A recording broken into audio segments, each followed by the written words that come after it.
So, talking about perspective, talking about why I'm here, what I'm doing here.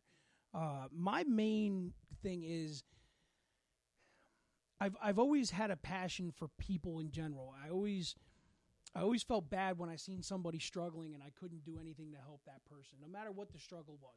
Whether it was like a homeless person just trying to get some money to eat, or the guy that's like at the bus transfer station like bugging for cigarettes. You know what I'm saying? Like, I always felt like a connection, or maybe it was like a loss of connection to human society. You know, it was, I didn't know what to do to bridge that gap, you know, and I stayed in a very dark place for a very long time, to where I couldn't even take the time to figure out how to handle that situation, how to even cross that bridge, or even build the bridge to cross, you know. And now that I've gotten a little bit of clarity in my mind, the fog from all the years of using have finally lifted, and I find myself in a position where I can pass on what's worked for me to the next person.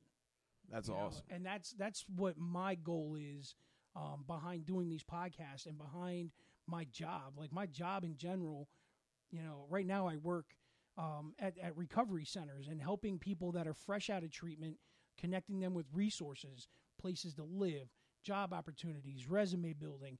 You know, sometimes we're just there for somebody, a safe place for somebody to hang out. Helping people bounce back. See, Exactly. That's what I like to see. And that's what my goal is, man. If I can help just one person get out of the hole that they're dug, that they're stuck in, you know, and share with them my experience that got me out of my hole, then I feel good about it. You know, I feel complete, I guess you could say.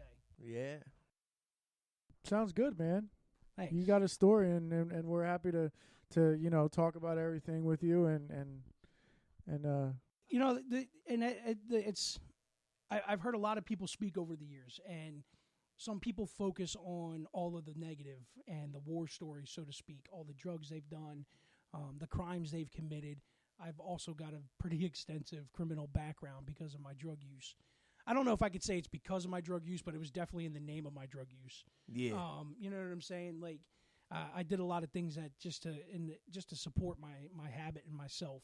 But like when it comes to the speakers that I like to hear the solutions.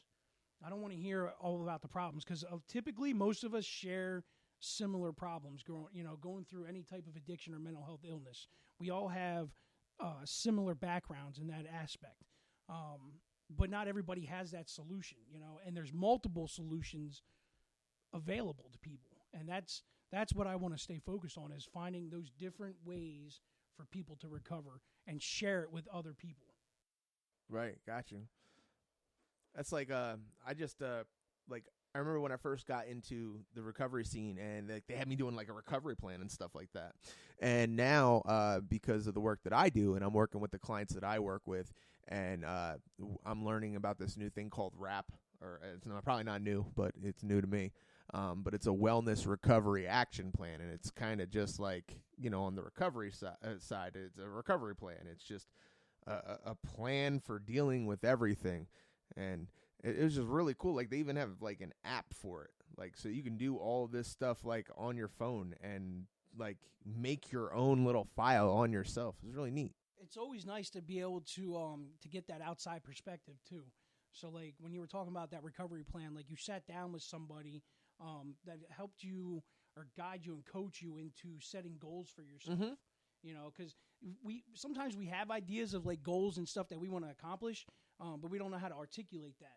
You know, and sometimes when we sit down with another individual, they can help us through that thought process. What's your goal for this podcast? My main goal, like I said, man, I just want to. What do you want to get out of it? I want to help other people find solutions to their problems, help them bounce back, and just general advocacy in general for mental health and addiction, because there's a stigma when you tell somebody, oh my God, I'm a recovering heroin addict, they're looking at you with crazy eyes like, oh, is this person going to stab me? You know, like, and same way with mental health, man. Right, yeah. Exactly. You tell them that you're an ex-heroin addict, and then all of a sudden they're patting their pockets down for their keys and their wallet and their phone. You know what I'm saying? But like even with mental health too, like they do the same thing.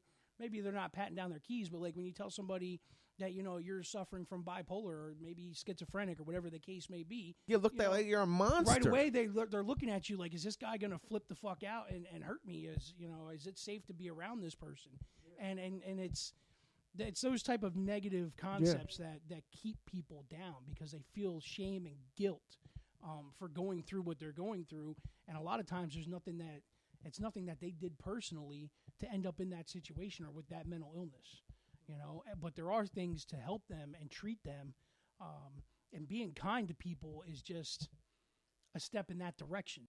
I think just like a voice is more or less a good way of helping somebody. Some person to vent to, a person to talk to, a person to, you know, tell their story, and, you know, to have another person understand them and not judge them, or, you know.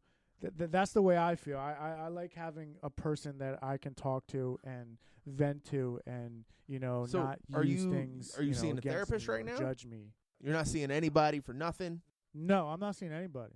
Medications? I take Seroquel, and the reason why I'm still taking it is because Seroquel levels you out.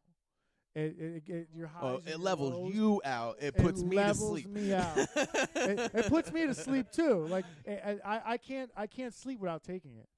So like when I wake up, I feel like really groggy and stuff like that. But I got a question for you about Seroquel.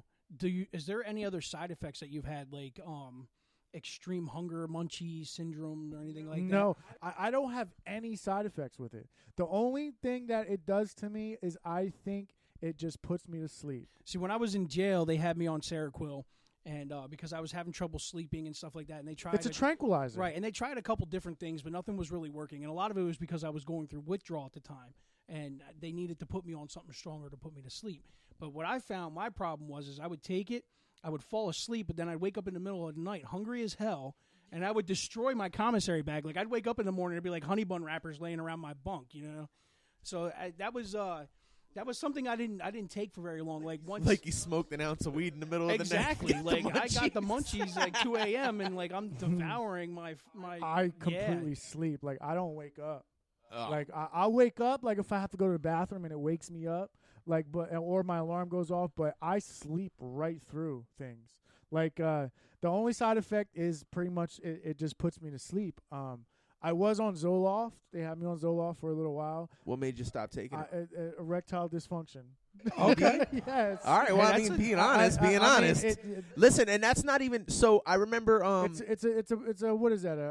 Antidepressant. Yeah, I completed drug court, and I remember when I was on drug court, there was a guy who he got put on what pill? It was some antidepressant, but it caused ED, and he like made a big stink about it in front of the judge and everything. Like he came in, he was like, "I'm not taking it. Can't get my dick up." And I was just like, he's saying this to the judge, dude. He didn't care. Funny as hell. That's a valid reason. It is a valid reason. I mean, you know, so I mean, the judge is a man. He understood. Sometimes the side effects of different medications are worse than what they're treating. You know, and yeah. I had Zoloft, Atarax I'm currently taking. That's for anxiety. Yeah, that helps with anxiety. Do you feel they work though? Yeah. It calms me. It mellows me out. So I mean, it's working. So, but I wanted to get medical marijuana. I really wanted to go get my card for it, and but I can't smoke or anything because of my job. So well, not right now. You can't. No. I mean, I get that because that is one of the biggest things right now, dude. I've been criticized myself. Like I am a heavy believer in CBD. Heavy believer in CBD. I am, dude. I'm 100% on that CBD bandwagon. I eat gummies. Not very often actually. I get migraines, and the migraines, they go away from the gummies. You don't get high. Like you don't get like there is no physical high, but it has medical qualities.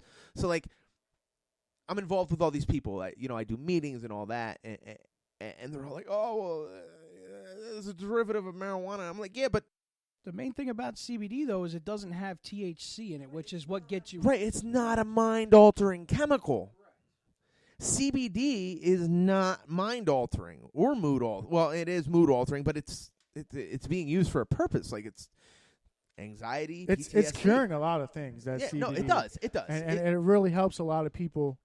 It's a hot topic right now It is because becoming a hot especially topic. but especially in this world, the mental health and the recovery world, it's really big right now because recovery people, they are on the fence. They like we don't know. We're Traditional not quite 12-step sure about recovery this. people are on the fence. Right. Are on the fence. Right. Then you got your guys like me, like I don't do the traditional 12-step. I'm into recovery, but like I'm into living better. And if living better means I feel better, like for real, not just I feel high, so I feel better, but I feel better about where I'm at, like how I feel. Like that's important. Those are important things. And if somebody wants to call me not clean because of it, kiss my ass. This is where I'm at. I feel I'm still living just as good as I was. You know what I look about that? I kind of the doctors prescribe this and prescribe this to coincide with this, and the side effect to this, they prescribe something. So a lot of people's taking 5 to 10 medications. When CBD and medical marijuana can completely distinguish everything. Oh yeah, it could completely extinguish everything. Yes. I completely agree with that. And now the only thing that it does is so this doesn't work for everybody. Everybody's journey is different, right? So there are some guys out there who are addicts and they can't just deal with anything. Like nothing can go in their body, otherwise they're not clean. And that's just the way they look at it. And that's a very big point to bring up, is that recovery is individual, right? So you can't let somebody else define your recovery because your path is going to be different than theirs. Now, working in mental health now, because I got thrown into the mental health field on accident. Like somebody was just like, I think you'd be great in this job. And then the bosses were like, you're going to do great here. And I'm doing really good. It's really awesome. But I'm learning so much, and not just about other people, but I'm learning so much about myself while learning about these other people. Now, in the mental health world, everybody is on the legal marijuana bandwagon. Like, I work for a very big company that has their, you know what I mean? Like, and I have seen people that I work with that are marijuana activists, like, because it's for mental health. Like, I've talked to so many people about that subject on both sides, and it's just so different, the views. It really is. It's so different, but it's such a hot subject.